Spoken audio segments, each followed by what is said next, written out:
Christophe Alemany, enseignant en management d'entreprise et référent entrepreneuriat de l'école.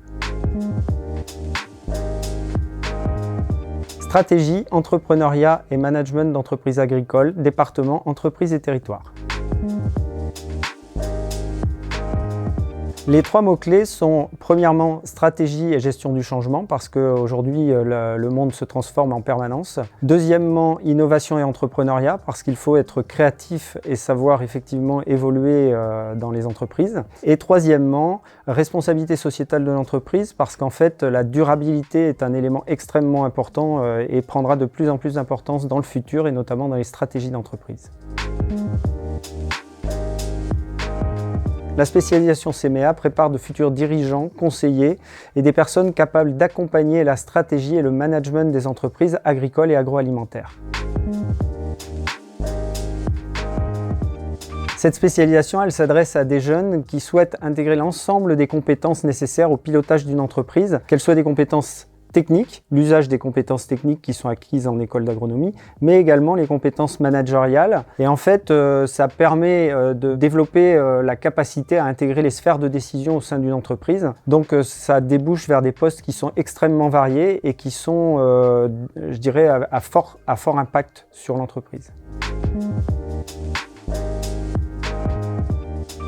La préspécialisation en deuxième année est orientée autour de l'écosystème de l'entreprise, c'est-à-dire tout ce qui gravite autour de l'entreprise. Ils sont abordés les marchés, les acteurs, les filières que l'on retrouve dans l'agriculture et l'agroalimentaire.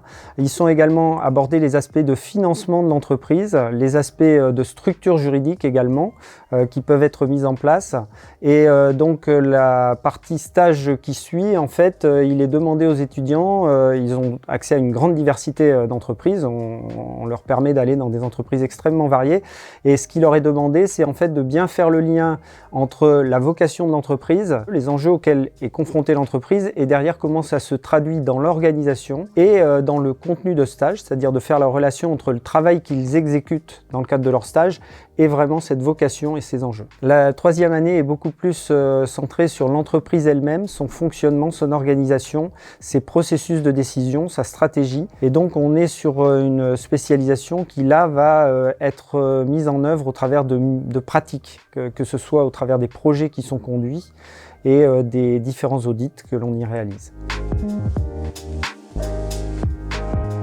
Alors dans cette spécialisation, nous avons trois points forts. Le premier point fort, c'est la mise en pratique au travers d'audits. Donc sont réalisés pour le compte d'entreprises un audit RH, un audit des coûts. Donc la maîtrise des coûts est extrêmement importante au sein des entreprises. Et puis un troisième audit qui est orienté vers le financement puisque c'est un audit financier d'une structure. Et ces audits donnent lieu à restitution aux responsables d'entreprise. Donc c'est des vraies entreprises avec des vrais dirigeants à qui sont présentés les audits. On a également en fait à partir de la création d'un produit, l'élaboration d'un business model, la mise en œuvre du marketing stratégique et opérationnel pour ce produit et la construction du business plan également qui est le prévisionnel associé au développement de ce produit sur son marché. On a un deuxième atout en complément de ces mises en pratique qui est l'acquisition d'une double compétence puisqu'effectivement les ingénieurs qui sortent de cette spécialisation ont non seulement la compétence agro mais également la compétence en management d'entreprise. Et puis un troisième atout également au travers des projets qui sont réalisés dans cette spécialisation, c'est la dimension humaine puisque les étudiants ont une formation à la gestion de projet et on est vraiment centré sur le fonctionnement du collectif et sur le groupe. On travaille beaucoup avec eux sur ces aspects-là.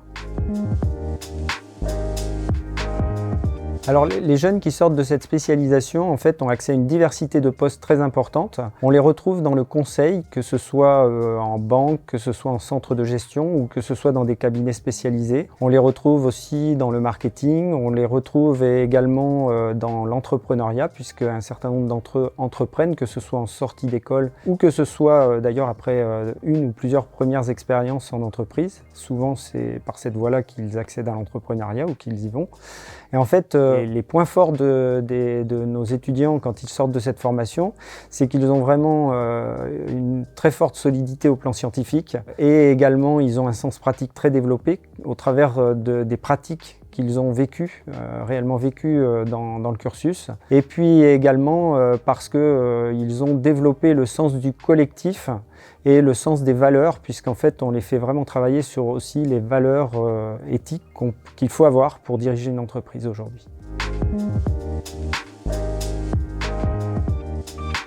Pour nous, ce qui est important aussi, c'est que les étudiants prennent plaisir dans leur spécialisation. On souhaite aussi qu'ils aient en tête qu'une vie professionnelle, ça doit permettre du plaisir. On s'efforce de développer la confiance en eux.